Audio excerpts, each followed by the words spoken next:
In Consumer Watch, more than 5 billion robocalls were made last month alone. Now, a bipartisan group of lawmakers is proposing legislation to fine scam robocallers up to $10,000 per call. The FCC is demanding telecommunications companies show their plans to meet new standards so these automated calls can be identified and stopped. As Anna Werner shows us, some companies are better prepared than others. Take you behind the curtain here, and you get to see all the great technologies that we have. T-Mobile's programs to stop robocalls begin in a lab packed with computer servers. This is where we test everything that we put into our network. From that noisy room came T-Mobile's Scam ID program. Although the scammer is going to use a phone number that looks very close to my phone number, I'm still going to know that it's a scam.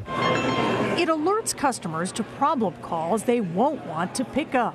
I knew the phone number, I could see that it was a scam, and I could send it away.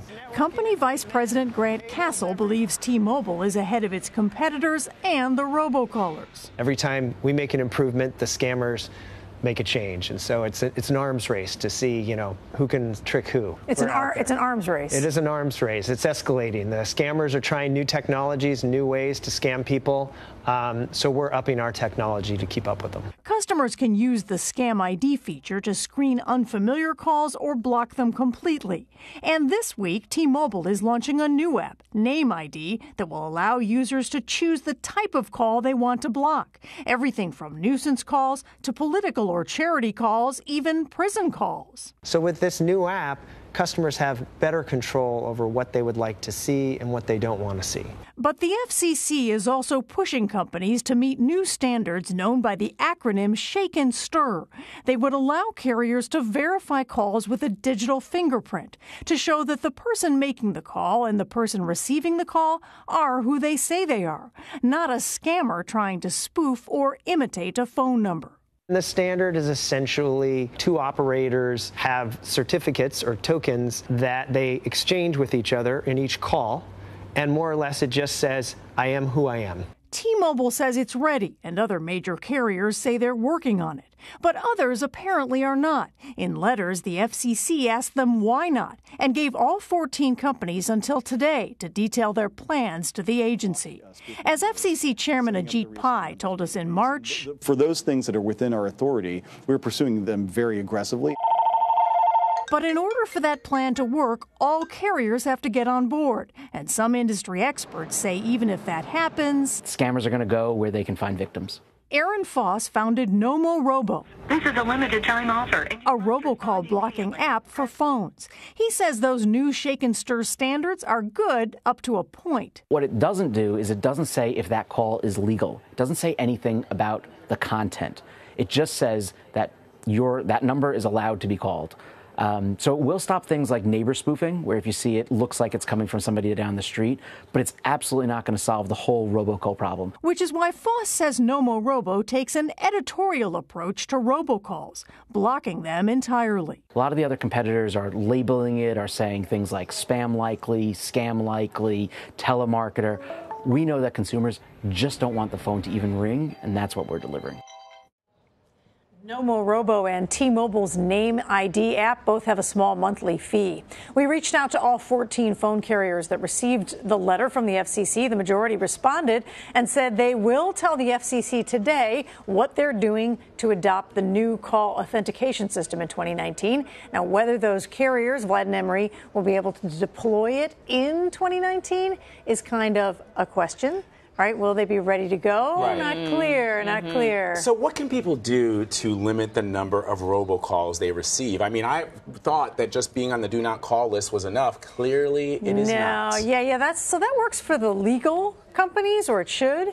The problem is that a lot of these are illegal. You get the IRS scam, the Chinese scam is the one that is the funniest one to me. But I know that a lot of Chinese people have been really scammed by it. Yes, and that is the thing, is to remember that a lot of people get genuinely scammed by these calls. You may pick up the phone, I may pick up the phone and be like, yeah, right, not happening, dude, right? But there are people who are drawn in by them. They are scared. Elderly people, even millennials, guess what? Get scammed a lot by some of these email and phone scams, all kinds of scams, because they some of them are a little gullible, actually, Yeah. as it turns out.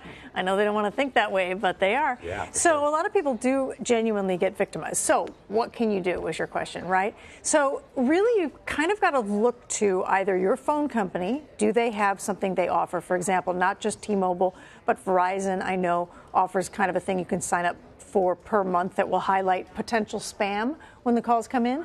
Nomo Robo, some of these other Hiya, some of these other apps that you can look at. I would take a look at them across the board, read the reviews, see which ones you think are worth a try, and maybe try one.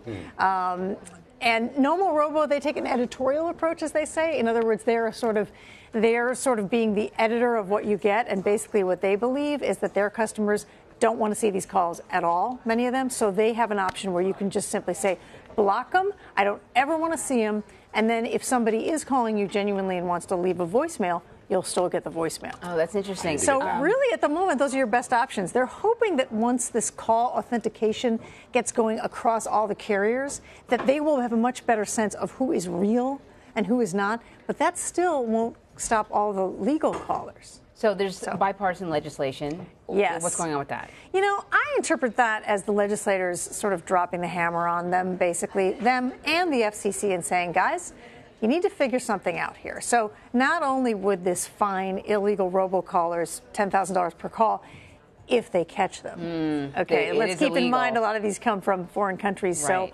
So whether they're going to catch them is not exactly clear. But if they do catch somebody, that would be very hefty fines, obviously.